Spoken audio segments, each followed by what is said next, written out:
In any simulation hypothesis model such as this, the programmer God model, the simulation clock rate is, by definition, the origin of time. Computers are digital, and at the Planck scale, there does seem to appear a level of discreteness. This would be where the operating system, aka the laws of nature, are located. For below the Planck scale would be the programming language itself. The appearance of geometrical forms for mass, length, time, and charge, however, suggests that the gods could have combined their hardware, software, and CPU together when making their computer. Cellular DNA may be an example of how this works, but I'm using a standard serial processor, so to keep things easy. Okay. For example, this is how a loop works. Here we set variable x to 1. It then prints x, which is 1. And then we reach the end of the loop, so we go back to the start. X now equals 2, so we print 2, and so on until x equals 10. Then the loop finishes. In our program, the variable is age. Age equals 1 is the Big Bang, when the simulation started. When age equals the end, the simulation finishes. Everything will happen inside this loop. We take a mathematical particle, Fx, similar to the electron formula Fe, and from this Fx particle, we extract our Planck objects for mass, length, time, and charge.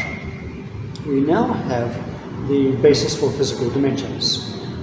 With every increment to age, our universe is growing in mass, size, and time at the speed of light, c, because c equals L over t. We don't need a dark energy because the universe is not expanding from a point, rather it is growing through constant injections of these Fx particles, thereby adding mass and size.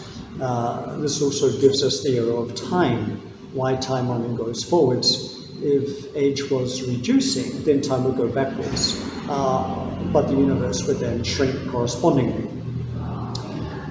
Curiously, we can describe this growth by using a spiral.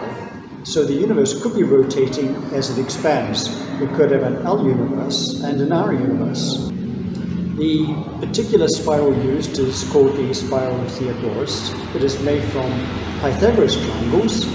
With each increment to age, we add 1 Fx to the spiral circumference, thereby adding a mass unit and a length unit.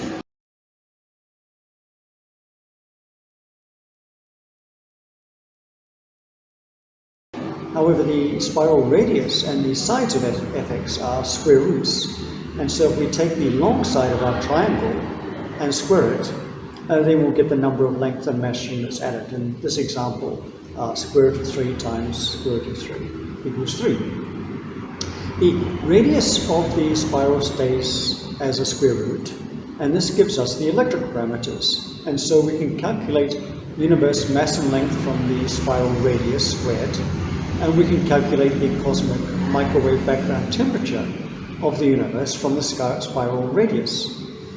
This is because although the circumference increments in constant units of mass and length, the radius increments by a smaller margin each time. Square root of 3 minus square root of 2 equals 0.32, but square root of 100 minus square root of 99 equals 0.05. This is why the universe temperature dropped quickly in the first few seconds and very slowly since. It is now about minus 270 degrees. We can continue our spiral until temperature reaches absolute zero and the simulation ends. The only variable we are using is age. And if we set our spiral equivalent to 14.6 billion years, then we find it gives us parameters similar to our own 13.8 billion year old universe. And this is without including particles.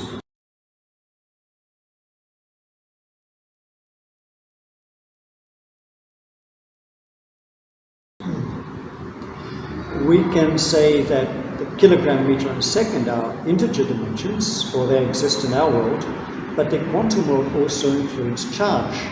And in this model, charge is a square root dimension. Interdimensions use the constant omega as omega squared.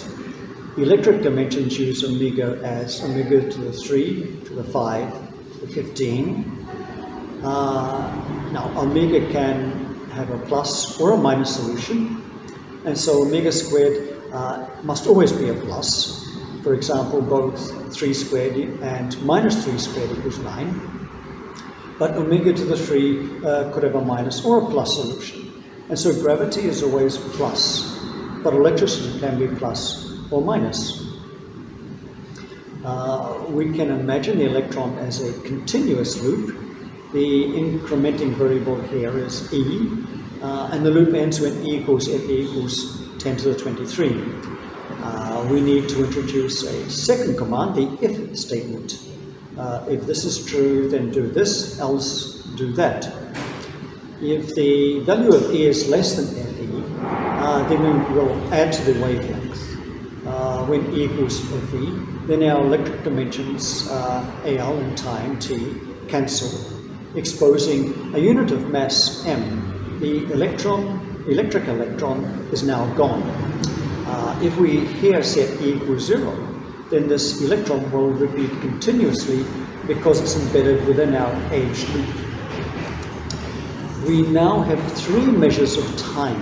One, the dimensionless variable age, where each increment to age as a simulation clock is the origin of time.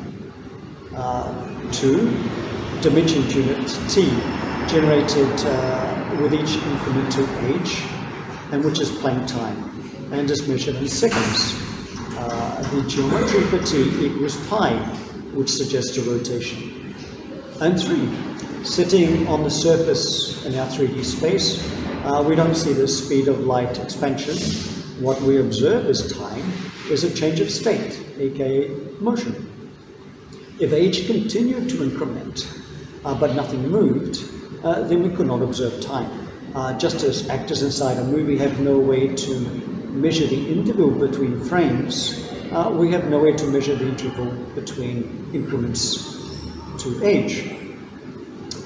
So the key to our universe lies in this extremely fast simulation clock rate. To go from the Planck scale to the quantum scale, in other words, to make a single electron, requires 10 to the 23 increments to age. In 1 second, that electron itself will oscillate 10 to the 20 times. So for us to make, or for the universe to make for us 1 second of time requires 10 to the 43 increments to age. And the words of Brian Greene. We're to take, say, an atom and magnify that atom to be as big as the size of the observable universe. That's a huge scale of magnification. Then under that same scale of magnification, the Planck scale would turn into roughly the size of an average tree. So a tree is to the observable universe as the Planck scale is to an atom. This is why, although we've covered a lot of ground in the series, our source code still only uses 2 numbers, alpha and omega, our universe formula, F universe, which probably resembles the electron formula Fe, and this incrementing clock rate, h. A kilohertz note repeats 1,000 times a second. It is, like the electron, an oscillating event. A symphony combines a number of different instruments playing different notes. If we listen to only 1,000th of a second, we might hear a grunt. But if we listen over time, the symphony appears.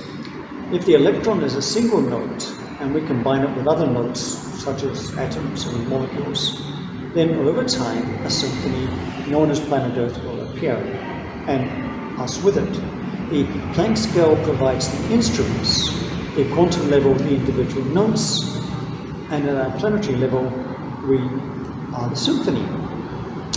On a philosophical note, if the hyperspheric expansion is constantly getting larger, and if our 3D space is on the surface of this hypersphere, as we looked in the relativity video, then the past cannot be overwritten. This means that our deeds and our misdeeds, down to the Planck level, remain. In the Bible, Jesus recommended to store your treasures in the heavens where they cannot be stolen or destroyed. The past would seem to be a candidate for his heavens.